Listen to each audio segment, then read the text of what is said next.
Kuku kolmandale kohale.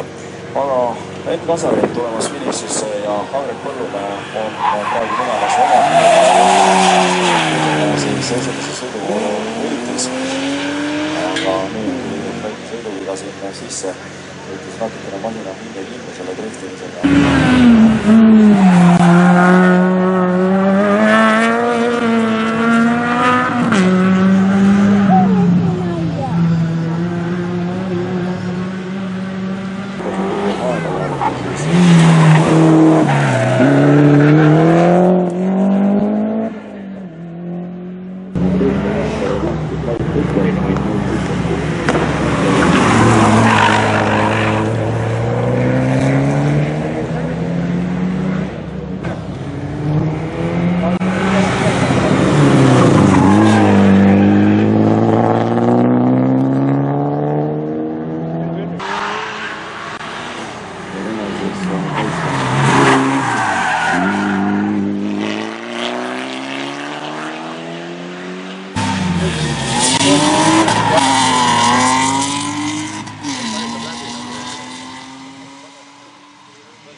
Praegu jagamas esimest kohta, nii et on siin veel 30 sekundit Harjukule sõita ja siis on selge, mis on võistlus on võitnud Sander Junior või Andri Kadek täna parem.